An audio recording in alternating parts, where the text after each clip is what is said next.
Hello, friend.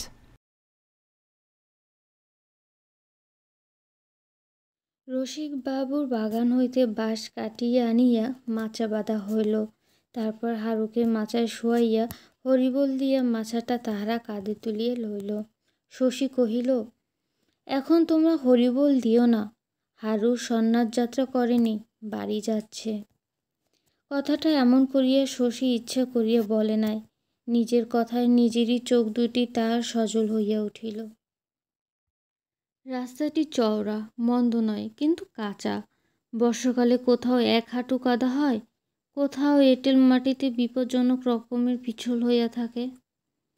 গরুর গাড়ির চাকাতেই রাস্তাটি সর্বনাশ করে সবচেয়ে বেশি। বর্ষার পর কাদা শুকাইলে মনে হয় আগাগোড়া যেন লাঙল দিয়ে চাষিয়ে ফেলা হয়েছে। শীত পড়িতে পড়িতে পথটি আবার সমতল হইয়া যায় সত্য, কিন্তু লক্ষ লক্ষ ক্ষতের উঁচু সীমানাগুলি গুঁড়ি হইয়া এত ধুলো হয় যে পায়ের পাতা ডুবিয়া যায়। ফাল্গুন চৈত্র মাসে বাতাসে ধুলো উড়িয়া দুপাশে গাছগুলোকে বিবর্ণ করিয়া দেয়। গ্রামে ঢুকিবার আগে খালের সঙ্গে সংযুক্ত নালার উপর একটি পুল পড়ে। পুলের নিচে স্রোতের মুখে জাল পাতিয়া নবীন মাঝি সে অপরাহ্ন হইতে বুক জলে দাঁড়াইয়া আছে। নিতে ডাকিয়া বলে, কি মাছ পড়ল মাঝি? নবীন বলে, মাছ কোথাও ঘোষ মশাই, জল বড় বেশি গো। মাগুর টাগুর পেলি নবীন? পেলে আমাকে একটা দিস, ছেলেটা কাল পথ্যি করবে। নবীন মিথ্যা জবাব দেয়, বলে, জলে দাঁড়িয়ে কি মিছে কথা কইছি? এত জলে মাছ পড়ে না, এদিকে 3 হাত ফাঁক রয়েছে দেখছুনি। হারুর মরণের খবরটা সে শান্তভাবে গ্রহণ করে, বলে, লোক বড় ভালো ছিল গো, জগতের শত্রু নেই। তারপর বলে, এই বছর জানো ঘোষমশাই, অদৃষ্ট সবার মন্দ, 3 বর্ষা নামলো না, এর মধ্যে জল কামড়াতে নেবেছে। দিন নাই রাত্রি নাই, জল স্থলে নবীনের কঠোর জীবন সংগ্রাম। দেহের সঙ্গে মনও তাহার হাজিয়ে গিয়াছে। হারুর অপমৃত্যুতে বিচলিত হওয়ার সময় তাহার নাই, অথচ এদিকে মমতাও জানে। 10 বছরের ছেলেটা বিকেল হইতে পুলের উপর ঠায় দাঁড়াইয়া আছে। জলে নামিয়া বাপের মতো সেও মাছ ধরিতে চায়, কিন্তু নবীন কোনো মতে অনুমতি দিবে না। রেতে লয় বাপ, জ্বর হবে, কাল বিহানে আসিস। বিহানে জ্বর রবেনি বাবা? রইবেনি, এবার তোর ডুব জল হবে জানিস। পুল পার হইয়া কিছু দূর অবধি রাস্তার দুপাশে শুধু চাষা ক্ষেত, তারপর গ্রাম আরম্ভ হইয়াছে। এদিকে বসতি কম। রাস্তার দক্ষিণে ঝোপঝাড়ের বেষ্টনীর মধ্যে পৃথক কয়েকটা ভাঙাচোরা ঘর, বৃষ্টিতে ঘরের বাইরে ভিজিয়াছে। এখানে 7 ঘর বন্দি বাস করে।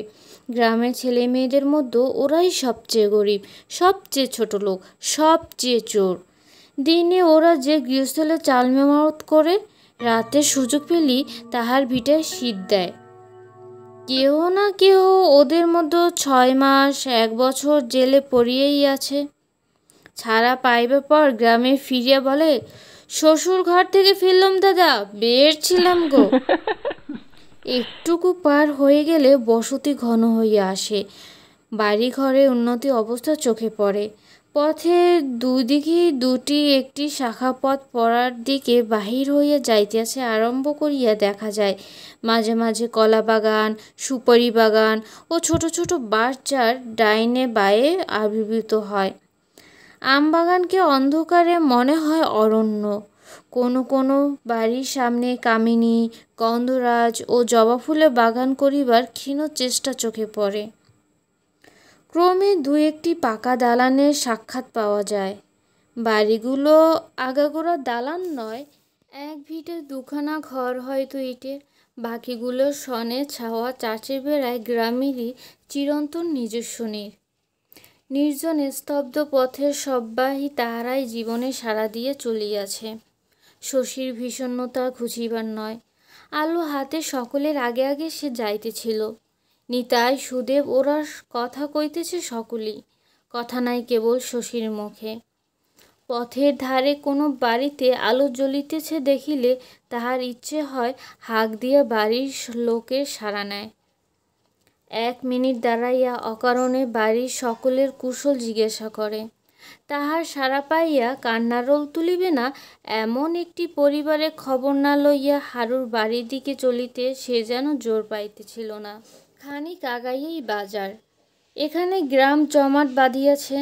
দোকানপাটের সংখ্যা কম নয়, কিন্তু বাদলের রাত্রি গভীর হওয়ার আগে সবগুলি দোকানই এখন বন্ধ হইয়া গিয়াছে। রাস্তার বাদিকে একটা ফাঁকা জায়গায় কতকগুলো টিনের চালা। একদিন অন্তর এখানে বাজার বসে। কোথা হইতে এক সন্ন্যাসী আসিয়া একটা টিনের চালার নিচে আশ্রয় লইয়াছে। সম্মুখে তাহার ধুনির আগুন।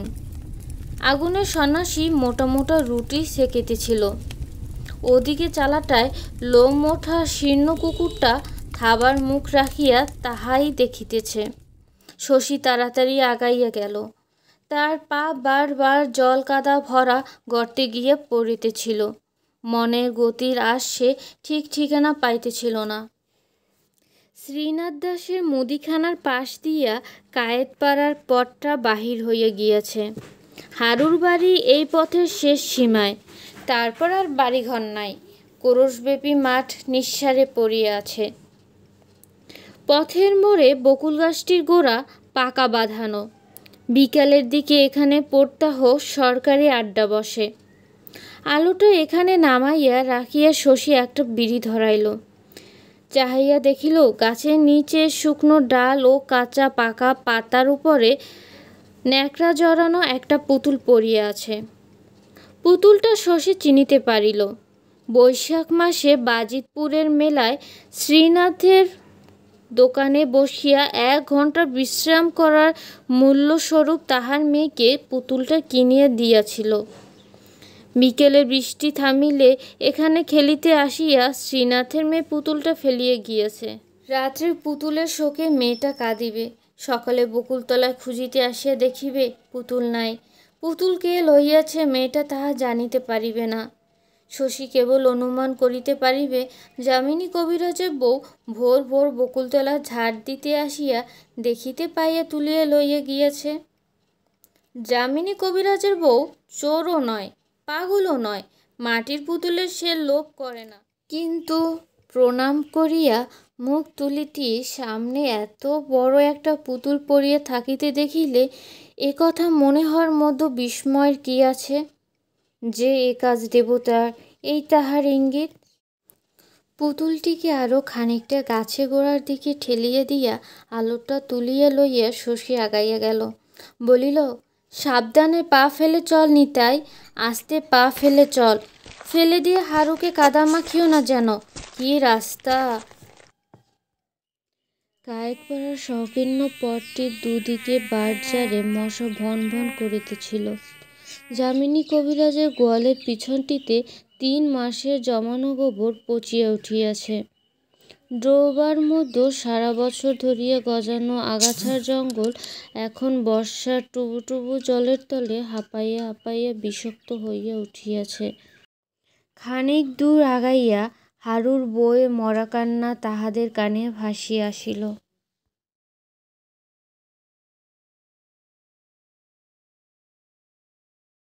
Goodbye.